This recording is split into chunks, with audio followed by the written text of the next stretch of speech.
पिछले महीने मधुबनी न्यूज के स्टिंग ऑपरेशन में बिहार से बाहर रहने वाले एक व्यक्ति का लर्निंग लाइसेंस बनाने को लेकर खुलासा किया गया था, जिसको लेकर अब जिले के कई लोगों ने दोषी अधिकारियों पर कार्रवाई की मांग की है। कलवाही के उप प्रमुख चंदन प्रकाश यादव और मणि भगत ने जिला लोक शिकायत निवारण पदाधिकारी के पास एक परिवाद दायर किया है। वहीं मधुबनी व्यवहार न्यायालय के अधिवक्ता राकेश रंजन झा ने गृह मंत्रालय, भारत सरकार, परिवहन मंत्री, अपर मुख्य सचिव गृह विभाग, सचिव परिवहन विभाग, परिवहन आयुक्त दरभंगा, पुलिस महानिरीक्षक, जिला पदाधिकारी और पुलिस अधीक्षक मधुबनी सहित राज्य के कई अधिकारियों के पास आवेदन देकर कार्रवाई की मांग किया है।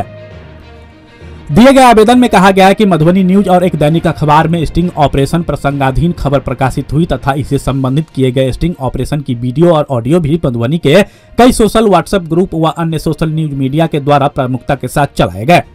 इस मामले में एक व्यक्ति का लर्निंग लाइसेंस अवैध व नियम विरुद्ध तरीके से जिला परिवहन कार्यालय मधुबनी के द्वारा बनाए जाने के बारे में बताया गया। जो व्यक्ति टेस्ट के दिन बिहार में नहीं था और वो बाहर था। यहाँ यह भी उल्लेख करना आवश्यक प्रतीत होता है कि अगर बिहार राज्य के परिवहन मंत्री के गृह जिला में ऐसा कारनामा किया जा रहा है तो अन्य जिलों में क्या स्थिति होगी, यह चिंतनीय योग्य भी। मधुबनी जिला भारत का अंतर्राष्ट्रीय सीमावर्ती जिला है, जिसके दूसरी ओर नेपाल देश अवस्थित है। मधुबनी से नेपाल देश में आवागमन में किसी तरह का कोई प्रतिबंध नहीं है। लोग आराम से अंतर्राष्ट्रीय सीमा पार कर एक दूसरे देश में बिना किसी रोक टोक। ऐसी स्थिति में अगर भारत के दुश्मन या भारत विरोधी देश अपने किसी व्यक्ति या जासूस या आतंकवादी को सीमा पार करवाकर जिला परिवहन कार्यालय मधुबनी से एक ड्राइविंग लाइसेंस बनवा देता है तो उसे लाइसेंस का इस्तेमाल कर भारत के सभी वैध प्रमाण पत्र बनवाने में किया जा सकता है, क्योंकि ड्राइविंग लाइसेंस सभी कार्यों में प्रयुक्त होने वाले एक वैध दस्तावेज व सबूत है। अगर 6500 देकर जिला परिवहन कार्यालय मधुबनी से अवैध व फर्जी तरीके से बिचौलियों और दलालों के माध्यम से बिना सत्यापन के ड्राइविंग लाइसेंस बन रहा है तो यह उनके लिए कोई बड़ी बात नहीं है। उन्होंने नेपाल देश के रास्ते से आने वाले किसी विदेशी नागरिकों व जासूसों को भी जाने अनजाने में 6500 रुपए में बिचौलियों और दलालों ने भारत का एक वैध प्रमाण पत्र बनवा दे दिया तो क्या हो सकता है। पूरे मामले की सत्यता और जिला परिवहन कार्यालय मधुबनी में रहने वाले बिचौलियों और दलालों की पहचान करते हुए उन पर और उनके सहयोगी जिला परिवहन कार्यालय मधुबनी के पदाधिकारी व कर्मचारियों पर कार्रवाई करने के लिए यह परम आवश्यक है कि जिला परिवहन कार्यालय के परिसर में लगे हुए सीसीटीवी कैमरा द्वारा रिकॉर्ड की गई वीडियो जो हार्ड डिस्क में संधारित है उसे किन्हीं वरीय व परिवहन कार्यालय से अलग किन्हीं पदाधिकारी के संरक्षण में रखवाया जाए, जिससे जांच कमेटी सही रूप से जांच कर कार्रवाई। भारत के अंतर्राष्ट्रीय सीमावर्ती जिला मधुबनी में अवैध व नाजायज तरीकों से ड्राइविंग लाइसेंस बनाया जाना कभी भी देश हित और देश की सुरक्षा में घातक साबित हो सकता है। उन्होंने उच्च अधिकारियों से आग्रह करते हुए कहा कि देश की सुरक्षा और देश हित में ध्यान में रखते हुए जिला परिवहन कार्यालय मधुबनी में अवैध रूप से ड्राइविंग लाइसेंस बनाए जाने की प्रक्रिया में शामिल सभी पदाधिकारी और कर्मचारियों का अविलंब अंतर्राष्ट्रीय सीमावर्ती जिला मधुबनी से कहीं अन्य जगह स्थान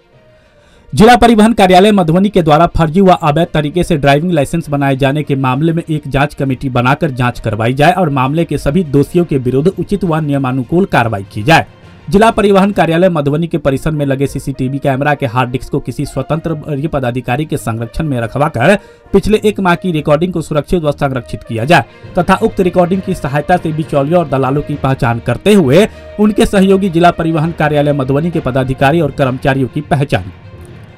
बिना सत्यापन के भारत गणराज्य का एक वैध दस्तावेज जारी कर देश की सुरक्षा के साथ खिलवाड़ करने वाले पदाधिकारी और कर्मचारियों के विरुद्ध उचित कानूनी कार्रवाई। समाचार प्रकाशित होने के बाद जिला परिवहन कार्यालय मधुबनी के परिसर में लगे सीसीटीवी कैमरा के हार्ड डिस्क में पिछले 1 माह की रिकॉर्डिंग को डिलीट किया जाता या छेड़छाड़ की जाती है या किसी खास दिन का ऑडियो वीडियो डिलीट किया जाता है तो इसके दोषियों के विरुद्ध प्राथमिकी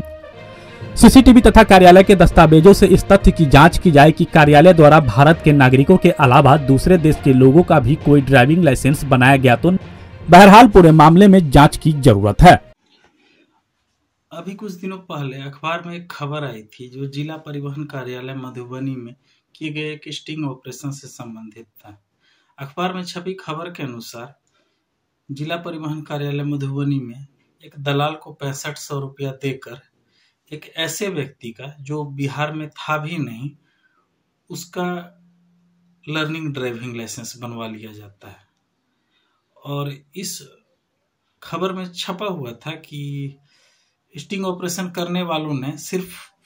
डॉक्यूमेंट का फोटो कॉपी दिया और 1 दिन के बाद लर्निंग लाइसेंस इशू कर दिया गया। यह अपने आप में एक बहुत बड़ी खबर थी, क्योंकि मधुबनी जिला बिहार का ही नहीं भारत का अंतर्राष्ट्रीय सीमावर्ती जिला है। इसके दूसरे तरफ नेपाल देश अवस्थित है। नेपाल और भारत के आवागमन में किसी तरह की रोक नहीं है, वीजा पासपोर्ट की आवश्यकता नहीं है, जिस कारण नेपाल से आराम से लोग टहलते हुए भारत में प्रवेश कर जाते हैं। ऐसी स्थिति में जिस तरह का कृत्य किया जा रहा है जिला परिवहन कार्यालय के द्वारा, यह संभावना बनती है कि विदेशी नागरिक भी यहाँ पे आए और दलालों के माध्यम से 6500 रुपया खर्च करके अपना ड्राइविंग लाइसेंस बनवा ले। अगर एक भारत का वैध दस्तावेज ड्राइविंग लाइसेंस बना लिया जाता है तो उसके बाद उसके सहारे आधार कार्ड, पैन कार्ड वगैरह अन्य दस्तावेजों को बनाने में कोई दिक्कत नहीं होगी और विदेशी नागरिक इसका दुरुपयोग कर सकते हैं। इस खबर के छपने से 1-2 दिन पूर्व भी एक खबर छपी थी, जो थी जिला परिवहन कार्यालय परिसर में एक अधिवक्ता के साथ कुछ अवैध दलालों द्वारा मारपीट किए जाने के संबंध में, और उस मामले में एक FIR भी दर्ज किया गया था नगर थाना मधुबनी में। चूंकि जिला परिवहन कार्यालय का कार्य करने का तरीका काफी विवादास्पद रहा है और इस बीच में उन्होंने काफी हदें पार कर दी है, इसलिए मैंने इस संबंध में एक आवेदन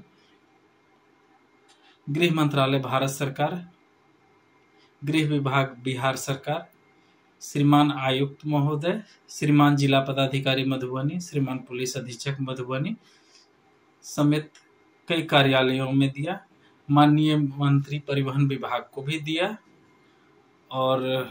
उनसे मांग की कि इस मामले में अविलंब कार्रवाई करते हुए दोषियों को चिन्हित किया जाए और उन्हें इस कार्यालय से हटाया जाए, ताकि विदेशी नागरिक इस तरह का दुरुपयोग नहीं कर सकें। भारत में भी जो लोग ड्राइविंग टेस्ट पास करने लायक नहीं हैं उन्हें ड्राइविंग लाइसेंस नहीं दिया जाए।